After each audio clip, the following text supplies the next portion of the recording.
It's time to talk about the March 2016 issue of Smithsonian Magazine. It's called The Snow Leopard's Vanishing Act. Snow leopard is known by the scientific binomial name Panthera uncea. It's not an actual type of leopard, but we'll get into that when we get to the snow leopard article. Anyway, the first article, Fascinating Rhythm, is about George Gershwin, who was an American pianist and composer in the early 1900s. It says he began playing piano at age 15 and then really began his career as a psalm plugger, which is pretty much a demonstrator hired by a music store to sell new sheet music. Well, apparently in school, George was known for being, shall we say, hyperactive. It said that he brawled, cut class, and stole food from lunch carts, among other things, and he couldn't sit still. Today, it may well have gotten him labeled as having ADHD. I'm sick of every kid who is a little more active than most, a little mischievous, bored with school, or just likes to be a kid and move around being told they have ADHD. I'm one of those people who consider this to be absolute bullshit. Look, we put kids from toddlerhood on up into classrooms for 6 to 8 hours a day where we expect them to stay sedentary at the point in their lives when they are the least sedentary. Of course, many of them are going to have trouble with that, and I really don't think there's any disorder involved. The vast majority of the time. Anyway, so Gershwin would often compose late into the night and draw inspiration from different types of music. He had ideas to compose a symphony, a ballet, and an opera, among other works, but he died at a young age. Some of his most known works include Porgy and Bess, An American in Paris, and Rhapsody in Blue, which was one of the musical numbers featured in Disney's Fantasia 2000. Then there's an odd, barely quarter-page short about a photographer named Robert Mapplethorpe, who switched from taking pictures of erotic nudes to flowers, which flowers actually are an angiosperm plant's sex structure, so maybe not much a switch, really. The next, beluga bubbles, is about the behavior of blowing bubbles sometimes observed among beluga whales. Now, humpback whales are known to do this. They will blow huge nets of bubbles underwater to trap their prey. Beluga, however, don't do this to hunt, so why they do it is unknown.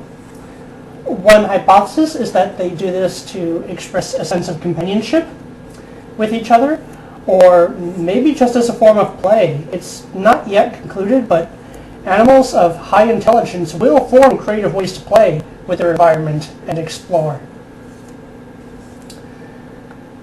Creature Comforts is a short article about a form of microorganism, Bacillus subtilis natto, which would be the subspecies, that has been incorporated into a fabric.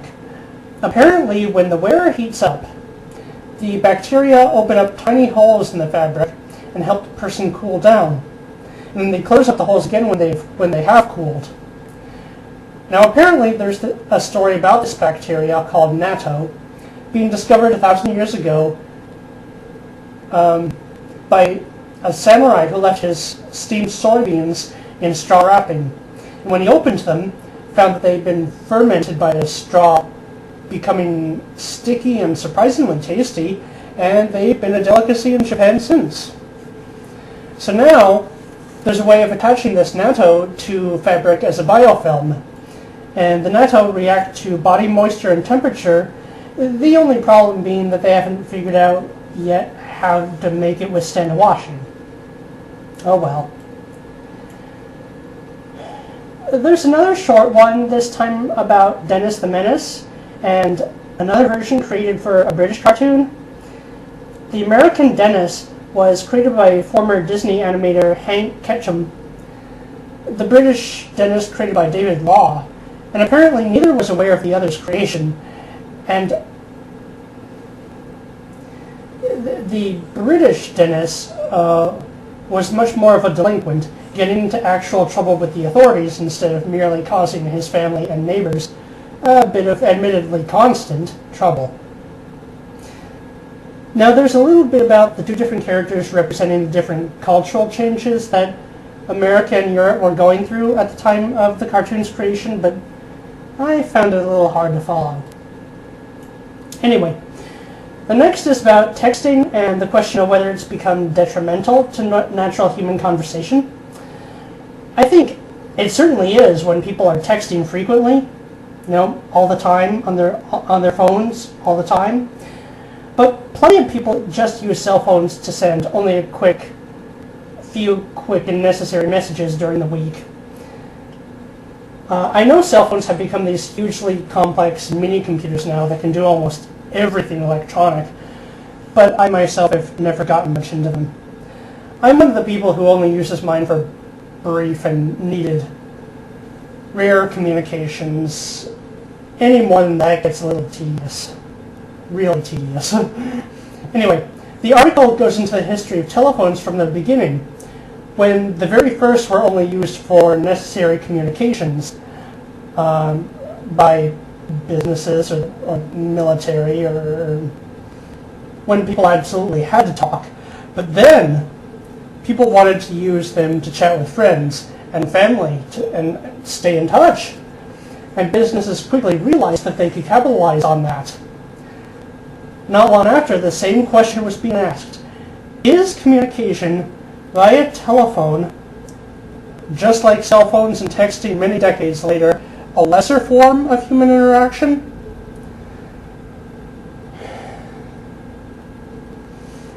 I would say yes, when it starts to replace natural human conversation, when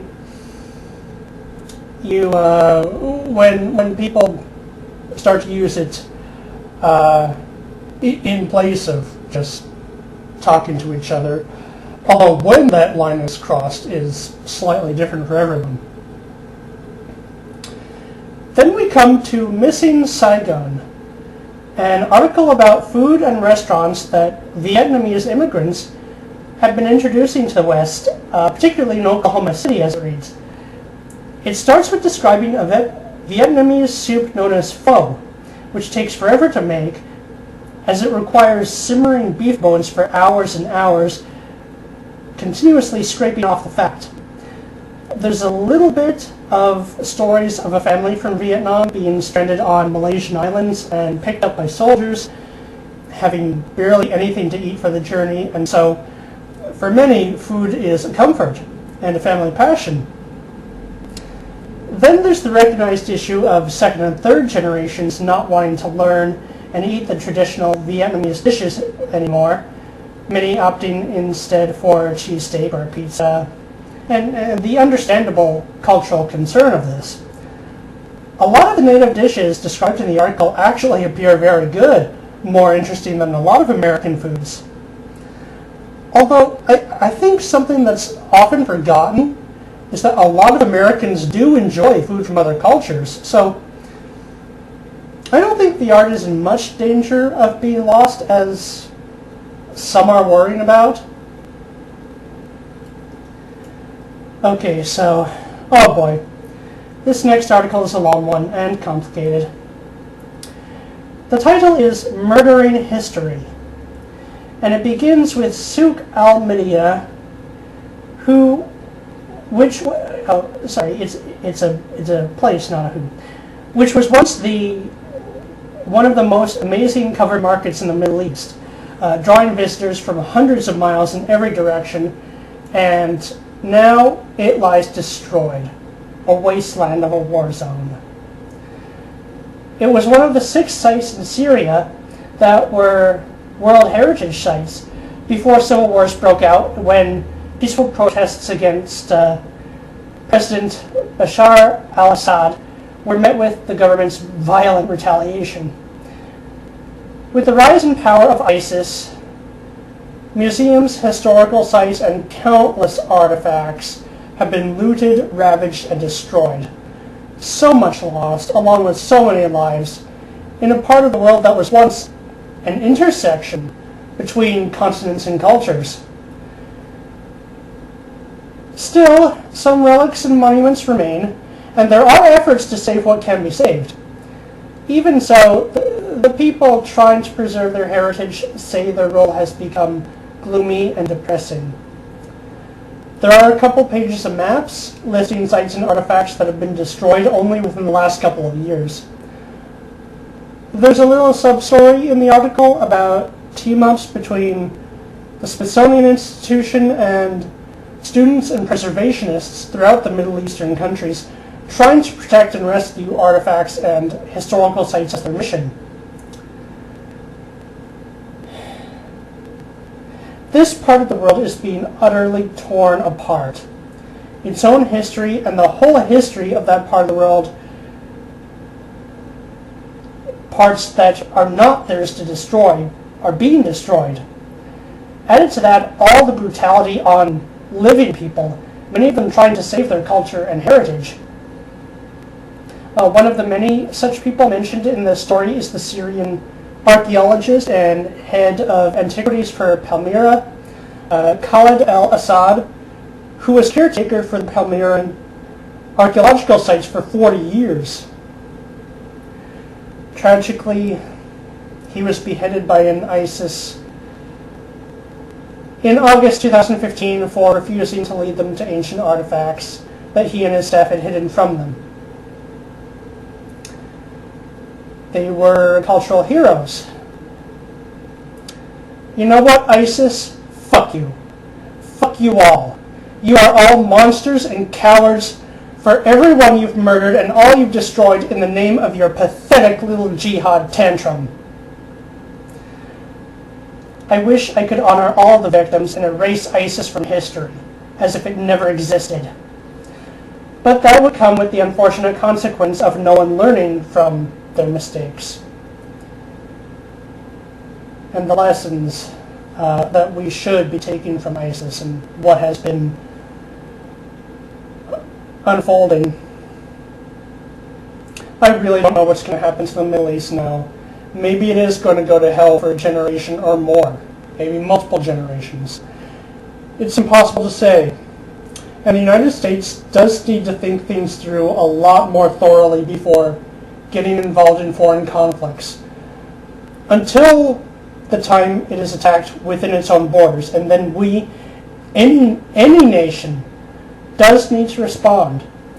And President Obama continues to refuse to label ISIS and terrorists' attacks acts of radical Islam, when at the same time Islamic religious leaders around the world have at least tried to condemn ISIS, its methods and ideologies, meaning that it is radical Islam terrorism.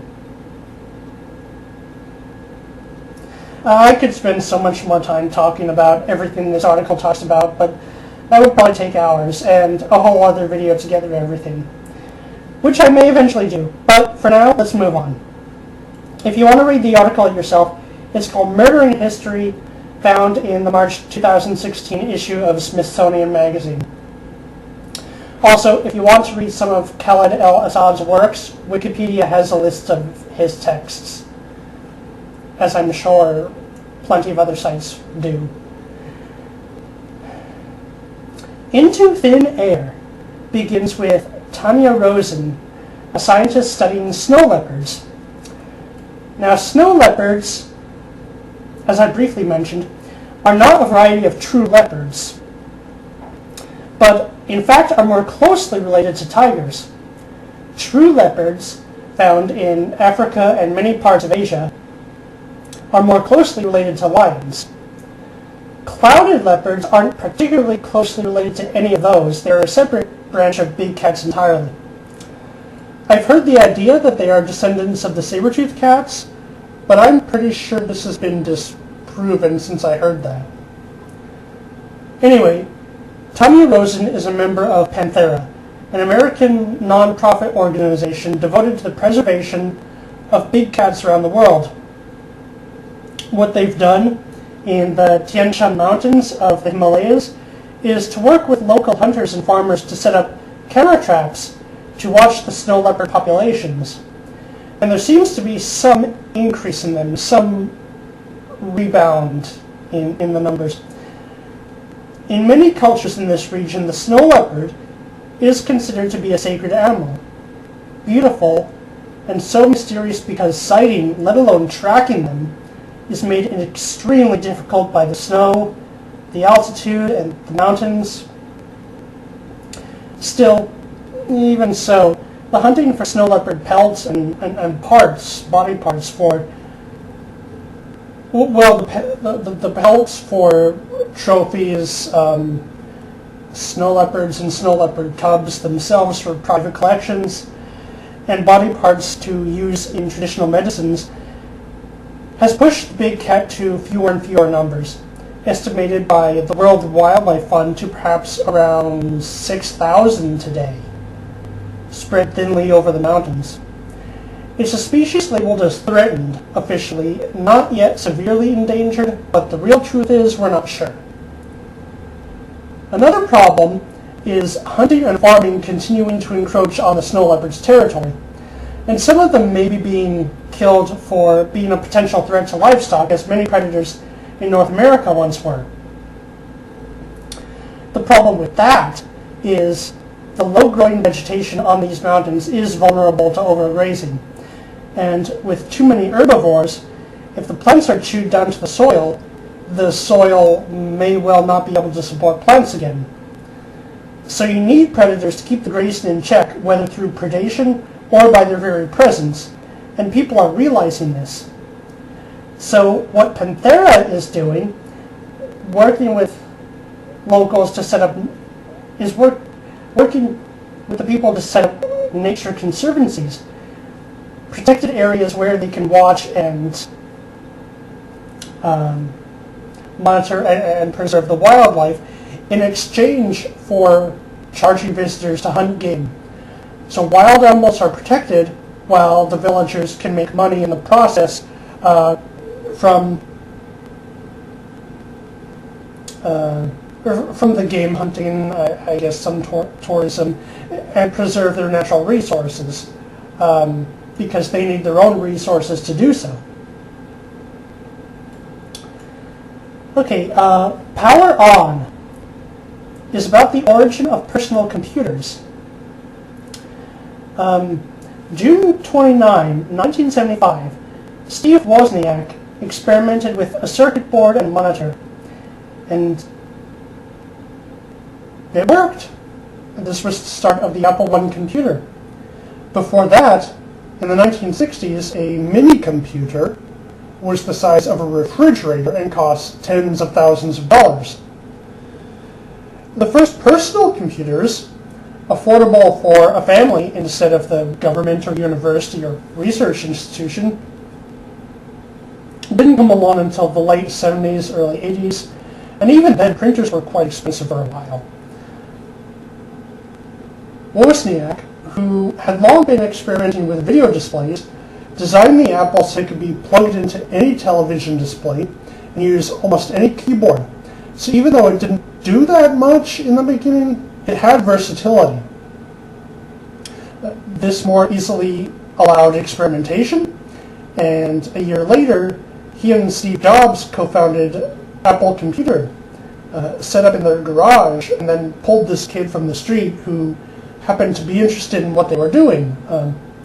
Chris Espinosa, who today is a lead engineer for Apple.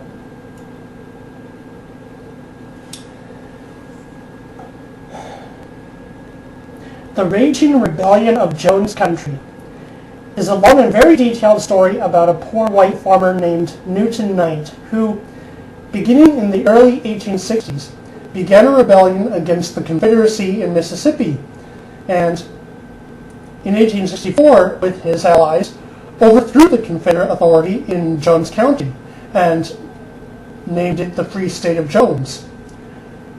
His descendants remain there to this day, no longer seceded from the country, but viewed in a very mixed light among those in the Deep South. Knight had 9 children with his first wife, Serena, and then later on married his former slave, Rachel, and fathered 5 additional children. These 2 families lived on the same farm among different houses.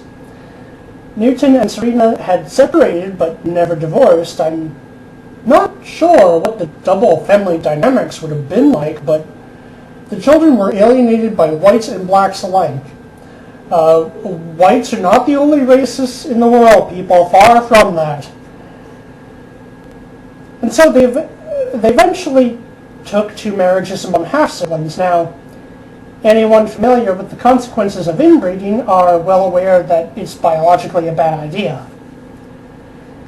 But it's certainly an interesting tale. Now, at this time, Jones Country had fewer slaves than any other country in Mississippi, and this made disloyalty to the Confederacy all the easier. A lot of the white population, even prominent Southerners, did not like slavery. They felt it took away a niche that paid workers would have otherwise filled, and they were preventing the workforce, the paid workforce, from growing. And they did not like participating in runaway slave hunts, slave patrols, which they were forced to go on. Most did not volunteer, and they were not paid. Maybe a little bit of reward, but they were not paid for the actual, for just going on the patrol. And if you want to know more about this, Stefan Molyneux, who is a philosopher and a historian that I've been listening to quite a lot recently, has a very detailed video about this on YouTube titled "The Truth About Slavery, Past, Present, and Future." He talks about this issue in particular, whites being forced to go on slave patrols, at about 23 minutes into the talk, although it's worth watching the whole thing. And I think he has some very well thought out views on many issues. I don't agree with everything. He does say in this video that the American Civil War had little or nothing to do with slavery. It was largely economic motives. There is truth in that, but slavery did play a role too. But give him a try and visit his other topics on Free Domain Radio if you're interested. So back to the article. Jones County, I was about to say country. Jones County in Mississippi was largely against the secessionist movement of the Confederacy, and Newton Knight became a sort of Robin Hood figure, waging a guerrilla war against the Confederate Army and distributing food to the starving. Yet he is still considered a traitor by many people in the region, although attitudes are changing. A lot of people excited about the new movie coming out titled The Free State of Jones, written by Gary Ross, set to be released in June 2016, with Matthew McConaughey playing Newton Knight. Also, race relations in the South are improving. I hear all the time from people that they're very behind the modern times, but I've never been to the Deep South myself, unless you count Florida, but that was on vacation, in the resort regions, and many years ago, back when my family had some money saved up to spend on vacations before, before divorces, then more divorces, and family court and alimony just screwed with all that, and we don't go on vacations like that anymore. So I can't give a first-hand account of what it's like, but the article goes on to talk about Newton's descendants, their lives and experiences, and more of the history of what Knight did after the American Civil War. He worked to free slave children from masters who refused to emancipate them, to defend the rights of blacks long before the civil rights movement of the 1900s. Was it the 1960s? I think so. The foundation was being laid this far back in time. The article also talks about the history and research that went into the making of the new film.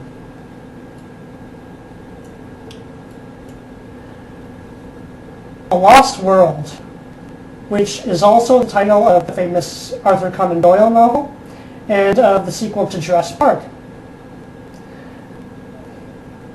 Talks about the mass clearing of the tropical rainforests in Borneo and Malaysia for timber and palm oil plantations.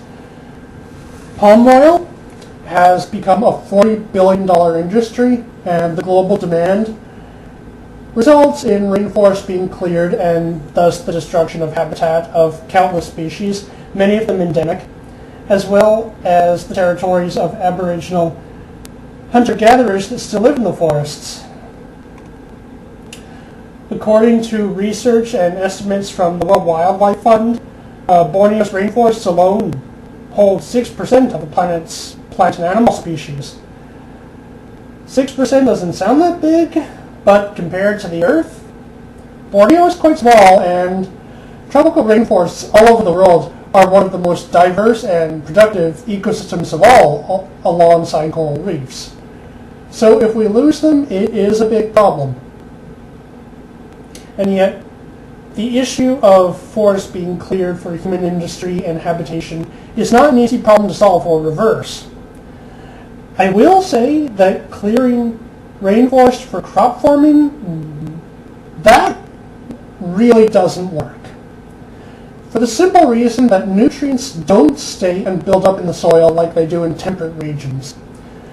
There are so many living things out there, the plants, animals, fungi, all just reabsorb what collects in the soil very quickly. And so, when you take away the rainforest, the soil has almost nothing left. At best, a farm trying to grow crops will survive for 1, maybe 2 years, and then the people have to move on. And that's a very little real net benefit to humans. And then the rainforest will take a very long time to grow back, if it ever does. The article goes on to talk about the people living in the Borneo rainforests, many of who already have adopted many modern inventions into their lives. Talks about their beliefs, their way of life, which I wouldn't mind exploring in a whole other video. I find rainforest people fascinating. Just the environment itself. I mean, I love forests and rainforests. And there's a couple more pages about snow leopards. I don't know why the magazine split the article like that, but not much new information. And that's it. That's the end. Wow, this seemed like a very long issue. There were some very complex topics this time. Topics we could go on for days about, but I'm exhausted as it is. So, I'll be talking about the April 2016 issue next. I got it a couple days ago and I started working on it, so hopefully it won't take me a whole month to write up the script this time. See you around.